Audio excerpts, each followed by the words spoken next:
Recibir a mi invitado, Luis Durán, presidente del Partido Morado, se encuentra con nosotros para justamente conversar de este y otros temas. Señor Durán, buenas noches, bienvenido. ¿Cómo estás, Carlos? Muchísimas gracias por la invitación y tú has dicho algo muy claro. La ley que se ha aprobado hoy es un golpe duro contra la ciudadanía. En mi opinión, querido Carlos, hay un problema. La ciudadanía clama contra la inseguridad ciudadana que ha aumentado. Fíjate que hoy te matan por dinero, pero además la violencia está impregnada, Carlos, de terrorismo, generado por las actividades económicas ilícitas y por la extorsión. Eso es terrorismo. Que es tan grande esto que estamos viviendo, yo lo igualaría a la época en que la ideología senderista y emerretista de los años 80 y 90 nos hizo daño. O sea, ahí teníamos una violencia política, un terrorismo contra los ciudadanos directamente ideológico, y hoy día tenemos un terrorismo mafioso, una violencia impregnada. Y en mi opinión, quiero denunciarlo, Carlos, esto es resultado de un pacto mafioso entre el gobierno y su presidenta y los partidos que están dirigiendo el Congreso. Hay un pacto terrible contra la ciudadanía y que está haciendo que la inseguridad ciudadana aumente.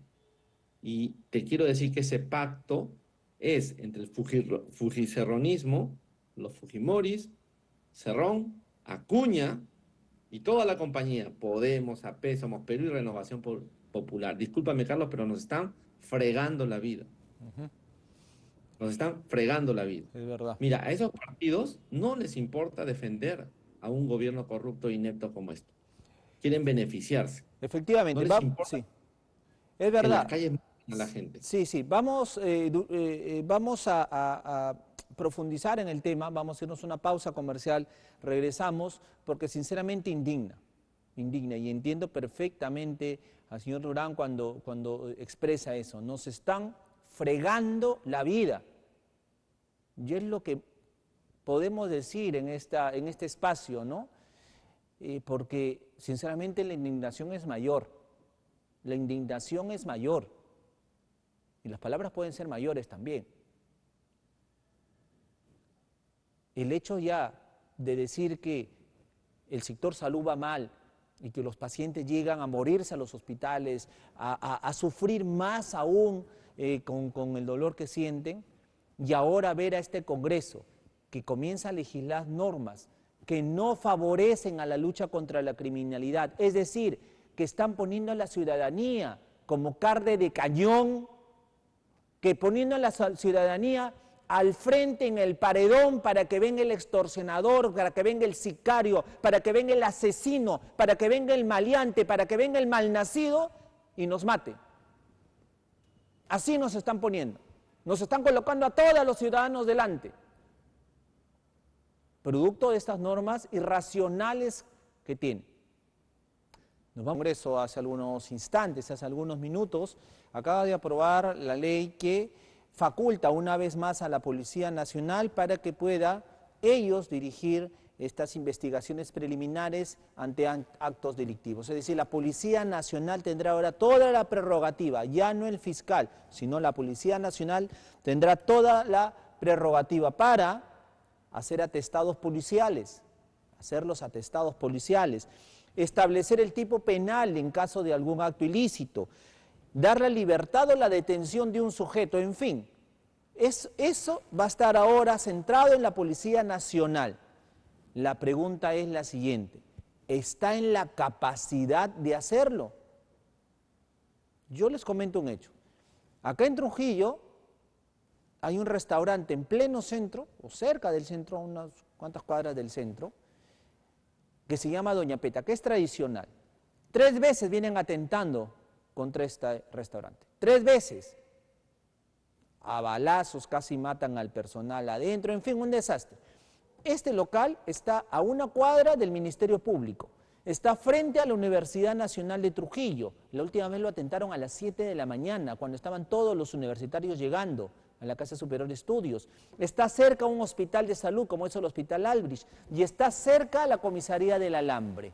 Pese a todo esto y a plena luz del día, una ráfaga de disparos contra este restaurante. ¿Saben cuántos policías tiene la comisaría del Alambre para cuidar toda esta jurisdicción, que es desde La Esperanza, en el límite de La Esperanza, hasta Víctor Larco, que es, o sea, hay una infinidad de urbanizaciones, inmenso. ¿Saben cuántos policías tiene? 90. Y de estos 90, 10 están de vacaciones, es decir, que nos quedan 80. Y de esos 80, súmenle los turnos. ¿Ustedes creen que ante esta ola de atentados que existen, va a tener la policía la capacidad de ir, levantar un atestado, llevar adelante una investigación, buscar a los testigos, cruzar información? ¿Ustedes creen que va a tener esa posibilidad? Pero bueno, pues ahí está. Converso con Luis Durán, presidente del Partido Morado. Señor Durán, un comentario para cerrar este tema en torno a la norma que ha aprobado el Congreso. Sí, mira, yo quiero poner contexto esta norma y quisiera plantearle a los ciudadanos que te siguen y que nos están escuchando y viendo que acá hay una cosa más grande que eso. Es un pacto de impunidad y un Congreso que no entiende, que no quiere entender y que lo que quiere hacer es asegurar que sus grupos de poder y sus vínculos mafiosos se sostengan. 4 cosas han pasado y las anoto y llego al punto que tú me has planteado. Primero, impunidad total contra los corruptos dentro del mismo Congreso, mochas, sueldos, etcétera. No les interesa, han perdido toda vergüenza y hacen pactos entre ellos para conseguir sus votaciones. Segundo, han aprobado una ley de vencimiento de los delitos de lesa humanidad para asesinatos, torturas y desapariciones. Ellos lo han vendido como que era para beneficiar a los militares. No solo han beneficiado a los malos militares, sino también a los terroristas, porque la estructura de la forma como han hecho esto, como son ineptos, lleva como consecuencia que afecte y beneficie a las personas, a estos terroristas que le hicieron daño al Perú. Tercera cuestión. Han aprobado, Carlos, una ley que facilite el actuar de organizaciones criminales. Redefinen el término de organización criminal, cambian los protocolos de allanamiento y ponen nuevas normas para levantar el secreto bancario. O sea, se están blindando porque quieren que sus partidos y que su grupo de poder detrás no sean alcanzados. Y ahora, ¿sabes qué viene? Esta ley que la policía lidere la investigación en lugar del Ministerio Público. En mi opinión, ya como abogado, no solo como político, esto es retroceder a un tiempo del Perú de hace más de 40 o 50 años. Fíjate que las investigaciones penales hoy día la va a iniciar no la policía, sino el Poder Ejecutivo. O sea, claro, es la policía la que va a ejecutarlo, pero es el Poder Ejecutivo. Y ya no se va a permitir a un ente autónomo que es el Ministerio Público. Yo sabes qué creo que va a pasar, Carlos, que van a perseguir adversarios políticos, sociales, todos los que quieran protestar, todos los que quieran, ¿no es cierto?, luchar contra este régimen corrupto del Congreso con el Poder Ejecutivo, los van a cooptar. Por eso lo quieren, para perseguir a los abogados que defienden derechos, a las personas, a los periodistas, porque ellos van a decidir. Tú te imaginas, Carlos, tú te imaginas una Policía Nacional hoy día con este ministro del Interior, con lo que está revelando de sus relaciones para bloquear a la DIVIAC, para bloquear a otras personas, para evitar que se busque. ¿Tú te imaginas una policía dirigida por un ministro de una presidenta que acabamos de verla, que ha tenido, ¿no es cierto?, y no ha sabido aclarar lo de sus relojes? Una presidenta que no reconoce, que bloquea la búsqueda de la verdad sobre los más de 50 muertos en este país. Entonces, en el contexto de hoy, Carlos, esta ley que podría ser discutida Sí. incluso ya por la gente en otros tiempos, hoy día es parte de un plan. En mi opinión, es un plan macabro dirigido por estos partidos que quieren consolidar su impunidad por lo que están haciendo, por lo que han hecho y por lo que las mafias quieren hacer. Ese es mi problema, mi punto, mi cólera, Carlos, de lo que está pasando. Y mientras tanto, este Congreso, además, porque no solamente hace esas leyes, sino con cinismo e incoherencia, abdica de su obligación constitucional, Carlos, de censurar a este ministro del Interior. No tiene liderazgo, no tiene capacidad para fortalecer la seguridad ciudadana, no tiene nada este ministro. Y no lo quieren censurar. Hoy día también ha ocurrido eso. Ante el pedido de llamarlo para censurarlo, se ha bloqueado. Sí, pues. No hay justicia. Y Sí, una sí. última cosa, la presidenta cambia a sus ministros. ¿Y a quién deja? Al ministro del Interior. O sea, el país está bordeando de sangre por tanta violencia contra los ciudadanos. Yo te repito que son violencias de mafias, de sicarios, de gente que quiere controlar muchas de las cosas que tenemos formalmente y en lugar de ella cambiar ese ministro para darle la oportunidad de realidad, lo mantiene porque le conviene, porque lo que están haciendo es preparando su impunidad, Carlos, y usando las instituciones del Estado para luchar contra los ciudadanos comunes y corrientes que queremos hacer las cosas de otra forma. Ese para mí es el contexto y va a seguir y tenemos que buscar cómo pararlo. Y entonces yo he estado pensando, bueno, muy bien, voy a conversar con Carlos. ¿Y qué proponemos? Porque si uno no propone nada, entonces se queda simplemente en la crítica, Ujú. en el discurso. Yo creo que hay que hacer tres cosas, Carlos, y te lo quiero contar rápidamente. Dime. Primero, yo sí creo que hay que construir una propuesta política ciudadana de centro. Todas las personas que quieran que no se mancille lo que está pasando tienen que unirse, no para una elección, sino para construir un frente que le haga fuerza a todo esto, fuerza comunicacional, fuerza en las calles, fuerza en la sociedad civil. Pero además necesitamos otra forma de abordar el problema de la inseguridad, Carlos. El trabajo viene con inteligencia. La policía no Ujú. puede, no debe ser un fiscal. Debe abordar la tecnología y el control de los espacios y formas delictivas, pero no tiene que juzgar, no tiene que empezar el proceso de investigación para juzgar. Necesitamos pensar otra forma de educar al policía también, porque están saliendo muchos policías, muchos, sin la preparación educada. Hay que educarlos en Eso que el nos preocupa. futuro de la Sí. seguridad no es la fuerza, es la inteligencia, es la construcción de un aparato inteligente que pueda perseguir el delito. Pero además, yo quiero contarte, Carlos, que para nosotros, para este partido, el terrorismo de las mafias no se resuelve aislando al país. No es un problema del país ya. Estas mafias ilegales, los venezolanos, el terror, el narcotráfico, etcétera, etcétera, podemos seguir la trata de personas, todos estos sistemas tienen una construcción ya internacional. Y entonces tenemos que coordinarlo con cooperación internacional y con la Interpol. ¿Y qué ha hecho este gobierno?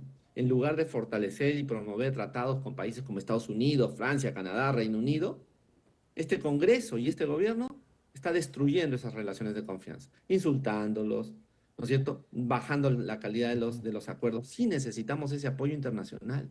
Yo lo digo claramente, Carlos, solo trabajando con los aliados del Occidente vamos a poder erradicar las redes criminales internacionales que ya están operando en nuestro país y que nos están desbordando.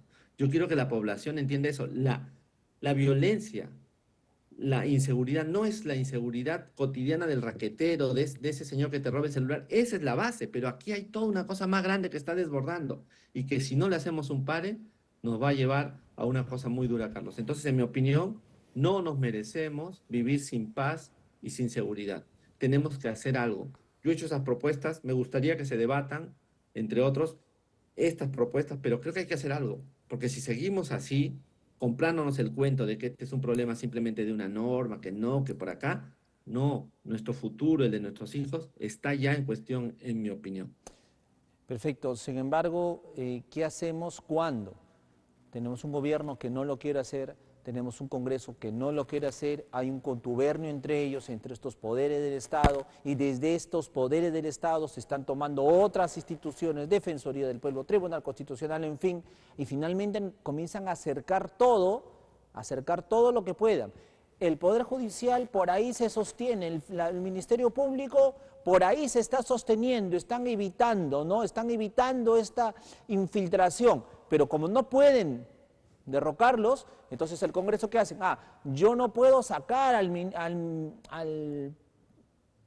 al presidente del Ministerio Público, no lo puedo sacar al fiscal de la Nación en este caso, no lo puedo sacar al fiscal de la Nación, por más que lo desacredite, por más que hable, no lo podemos sacar. Entonces, ¿qué hacemos? Bacán, quitemos las prerrogativas, pues, quitemos sus prerrogativas, traslademos a la policía, debilitamos a la fiscalía y se nos solucionó el problema. Entonces, ¿qué hacemos cuando estos poderes del Estado están en contra abiertamente de lo que la ciudadanía desea? Y mira, tú has hecho la descripción perfecta de lo que está ocurriendo. Esto se llama, estamos en caída como sociedad y como institución.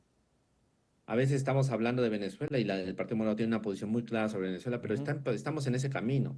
Y ese camino, querido amigo, lo hemos vivido. Voy a ponerte cuatro nombres de cuatro países donde uno puede buscar. El primero es Turquía, el segundo es Hungría, el tercero es Cuba y el cuarto es Venezuela. Y casi Argentina llega a ese nivel. ¿Qué es lo que pasa en estas visiones de extremo? las dos primeras europeas de extrema derecha y las dos últimas de extrema izquierda. Empiezan democráticamente, Ajá. empiezan a gobernar, a construir, a controlar, pero llega un momento en que la población se da cuenta y empieza a reaccionar. Y lo que le queda a la población son dos cosas: la violencia, que es el peor de los caminos, y dos, el cambio democrático en las elecciones. Entonces empiezan a adulterar el sistema para quedarse, porque saben que si van a unas elecciones limpias, van a perder. ¿Y sabes cuál es el último punto? Se ha visto en esos, por lo menos en los tres últimos, es controlar al ejército y a la policía, para volverlos agentes de régimen, no agentes de la Constitución y del servicio público. Y en noviembre, recuerda, va a ocurrir algo importante. Van a cambiar a los líderes de las Fuerzas Armadas. Ujú. Entonces, ¿qué garantía nos da este gobierno, esta señora, con este pacto de que eso va a hacerse bien? Por eso hay que estar atento. Entonces, el camino está allí. ¿Cuál es la debilidad de la sociedad, de los ciudadanos comunes y corrientes? Que no hemos encontrado fórmulas razonables que nos permitan seguir viviendo normalmente y encargarnos de nuestra vida, que nos haga defendernos. Eso no lo hemos logrado. Una responsabilidad es de los políticos capaces, inteligentes, que no han tenido la visión de largo plazo y han preferido sus egoísmos personales para ir cada cual por su lugar. Pero luego está el ciudadano común que tiene miedo, que está ocupado en otras cosas. Esa es la situación. ¿Cómo salimos? Y esa es tu pregunta final. ¿Cómo salimos? En mi opinión, hay que prepararnos para dos escenarios. El primer escenario es un escenario similar al que vivimos en el segundo gobierno de Fujimori, donde tuvimos que hacer resistencia. Y esta empezó con los jóvenes. La resistencia consistía en organizar a la sociedad civil para enfrentar y denunciar todo lo que estaba haciendo ese régimen. Eso es lo que hay que hacer. Por eso es que hay que defender a los periodistas, por eso es que hay que defender la libertad de prensa, por eso es que hay que agruparnos todos y militar por la defensa de la sociedad, de la democracia. La militancia hoy día, Carlos, la militancia ciudadana ya no es solamente la militancia en las calles, es la militancia en las redes. Por eso yo llamo a los ciudadanos a que se ocupen, a que circulen, a que hagan tendencia la respuesta ciudadana a lo que estos señores están haciendo. Ahí creo que se juega una militancia. Pero luego está el largo plazo. Yo no estoy seguro de que las elecciones que vengan sean en igualdad de condiciones. Están queriendo inclinar la cancha, pero Ujú. necesitamos un gran movimiento ciudadano con varios partidos que lideren una propuesta de cambio institucional y que les ganemos en las elecciones. Pero tampoco pierdo la idea de que el escenario puede ser que lo bloqueen todo. En ese caso hay que prepararnos para una resistencia ciudadana de más largo plazo. Yo confío, eso sí te quiero decir, Carlos, Sí. confío en el ciudadano peruano. Esta situación gris que estamos viviendo, yo la he vivido cuando era joven, en la época de Fujimori. Todo era muy oscuro, todo era muy complicado, pero empezaron a surgir salidas alegres. La gente común, el ciudadano común, entiende y empieza a gestionar salidas. Yo creo que estamos en ese momento. Yo creo que hay que gestionar salidas, pero el primer nivel para gestionar salidas institucionales de la sociedad civil es la información. Y por eso medios como el tuyo, personas como tú, intachables, tienen que seguir informando, aunque pasen riesgo incluso. Tienen que seguir haciendo la función que le toca al periodista. El periodista tiene que ser incómodo en la sociedad y los que le seguimos tenemos que dar cuenta para visionar ese cambio. Entonces yo llamo a la militancia ciudadana en las calles, es muy difícil hoy día, pero también en las redes, a Ujú. defender los valores de la democracia y la ciudadanía y no dejarse engañar por esos grupos de troles que van construyendo una declaratoria insultando a los demás, diciendo que ellos son los únicos. Los extremos tienen esa función. Contratan troles, parece que Sí. su opinión es la correcta y uno se queda angustiado. El ciudadano dice, ¿pero qué yo pienso de otra forma? ¿Por qué en las redes están estos señores diciendo eso? Y empiezan a convencerlos. Hay que resistir, hay que responder. Otra forma de hacer el Perú es posible, Carlos. Y yo insisto sobre el tema en que me convocaste. Esta inseguridad ciudadana no es natural. El Perú había salido de la violencia. Estábamos empezando a avanzar. Esto es una vuelta por la ineptitud de los políticos y por este acuerdo nefasto entre los partidos que están en el Congreso y la Presidenta de la República. Ese es el problema, en mi opinión. Es verdad, es verdad. Luis Durán, te agradezco muchísimo por estar esta noche con nosotros Y hay que tomar en cuenta pues las posibles salidas que podamos darle a toda esta crisis y el único respaldo que nos queda, como bien lo has remarcado tú esta noche, es la ciudadanía. Es el último bastión que queda para que no nos tomen completamente. Y los jóvenes, ¿no?, deben ser ellos los que tienen que estar, ¿no?, en primera línea. Luis Durán, te agradezco muchísimo por estar esta noche con nosotros. Gracias. Y que haya un ánimo combativo, Carlos. El ánimo combativo quiere decir que los ciudadanos sepan que tarde o temprano el poder va a volver a ellos y vamos a poder reconstruir este país. Que no hay que cejar, que hay que levantarnos todos los días con la ilusión de esa patria que queremos, de ese país que siempre soñamos desde niños cuando cantamos el himno nacional. Ese país tiene que volver. O sea, que no bajen la guardia, que no se desanimen, que amanezcamos todos cada día diciendo, vamos a cambiar esto. Yo creo que esa resistencia emocional es muy importante en este momento. Yo hago ese llamado a la gente, a los jóvenes, a los profesionales, a los obreros, no bajen la guardia. Esto va a cambiar, demorará, no demorará, pero hay que reconstruir el país por nuestros hijos. Gracias, Carlos, nuevamente por la invitación Un y abrazo a hasta la la distancia. próxima. Un gusto. Un gusto también, un abrazo a la distancia.